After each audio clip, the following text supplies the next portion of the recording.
B3.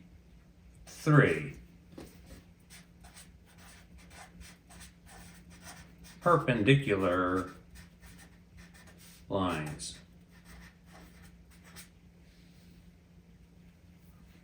We're going to encounter perpendicular lines when we're looking at approximating the Earth as an ellipsoid. Now, the bulge here is very, very gentle for the Earth, but I drew it here a little bit so you could see the ellipse a little bit easier. If we stand on a point on the Earth, then the normal would not take us to the center because it's not a circle. So it's going to be here, say a little bit off. So when we stand on the Earth and get on a scale, weigh ourselves, what's important here is this perpendicular.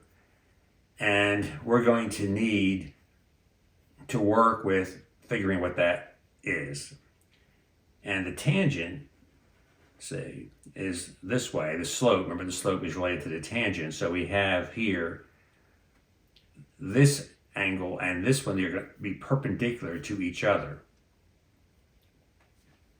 Now what we learn in our algebra course is that if we have two lines that are perpendicular, I'm going to call this one here the slope of the normal. Put a little n there. And I'll call this one a slope of the tangent. What we learn is that if you take the product of these two together, if you take mn times mt, they're perpendicular lines and these are the slopes, that it's -1.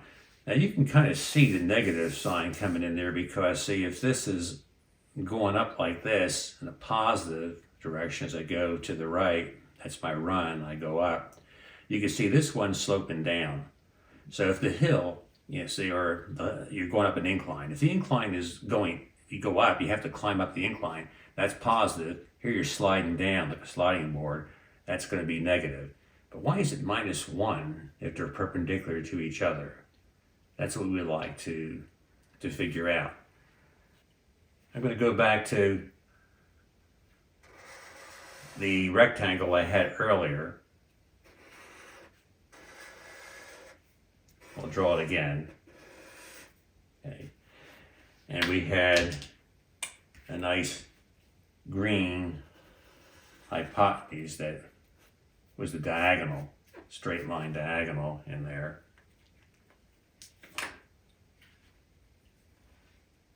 And this green line is going to represent the normal, and then I'm going to have a perpendicular line coming down like this. So this line here will be perpendicular to the green line. All right.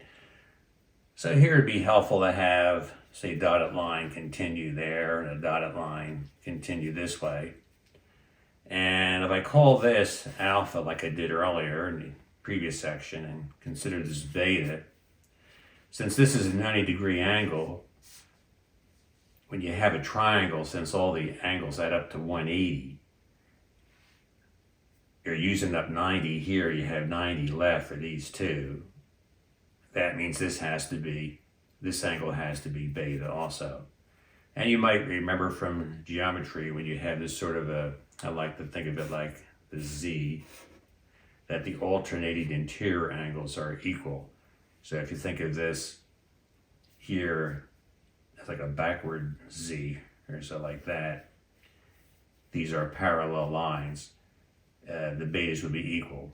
But you don't need to use that argument, because you could also use the fact that since alpha plus beta equals 90, you see alpha plus beta equals 90 also there, so they got to be the same. And that means this one has to be angle alpha, and this is in the right angle. All right.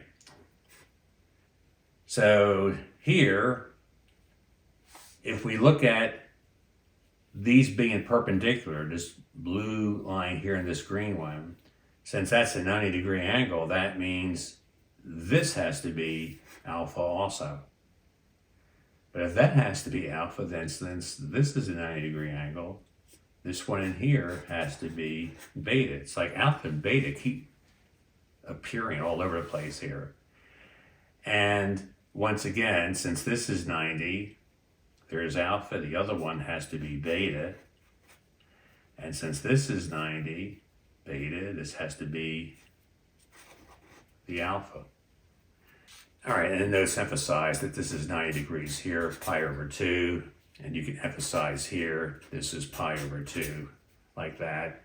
And, you know, this here is pi over 2, 90-degree angles all over the place here also. All right, so now let's look at these slopes. So the slope of the normal is going to be the green one.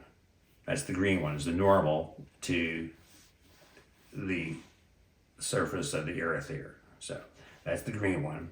And that's going to be equal to, the slope here is going to be equal to the tangent of alpha. And that's going to be equal to the sine of alpha or the cosine of alpha. All right. Now, if we look at the slope of the tangent, this is actually dropping down. So this is a negative. This is going to be a negative slope, so you put a minus sign there. But what is the slope here? Well, it would be equal to the tangent of beta. Remember, your slope is your tangent, and the angle here, you know, this is the angle relative to the x-axis. This angle alpha, x-axis. So you look at the green line, then the rise over the run is going to be the sine over the cosine, which is what we have here. For this one, you would want, if we continue here, we can push this down a little bit more, you know, just continue it, and then put here so you can see an opposite side to that angle beta.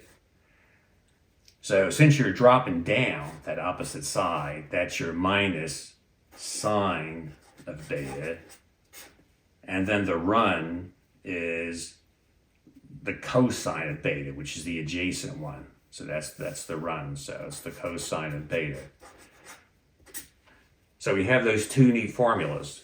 Now we're going to use the relations that we had in the previous section to show that when you multiply these together, you get the -1. So let me work with the tangent slope, which is the T1 for tangent, and that's going to be minus sine of beta over the cosine of beta. And then using the results from before, we can replace this beta with pi over 2 minus alpha, pi over 2 minus alpha. And then using our relationship that if you have the sine of an angle, it's equal to the cosine of its complement. So see, this here is the beta, but the complement is the alpha, because complement means alpha plus beta is pi over 2. So that means this becomes the cosine of alpha over the sine of alpha. Remember the rule that we show this in the previous section, that if you have the cosine of alpha, it's equal to the sine of beta. And beta is nothing more than pi over 2 minus alpha. So this is true. And now we can see that if we take the slope for the tangent and now the slope for the normal, and multiply them together, well, we just copy down for the tangent, the one we just figured out, the cosine of alpha over the sine of alpha. And then for the normal, we just write down this one here, which is sine of alpha over cosine of alpha. So that would be sine of alpha over the cosine of alpha. Now you can see that the cosines cancel out and the sines cancel out, and you get -1, our desired result. So that means if we have two slopes and they are perpendicular to each other, then the product is given by -1. That's what the product is.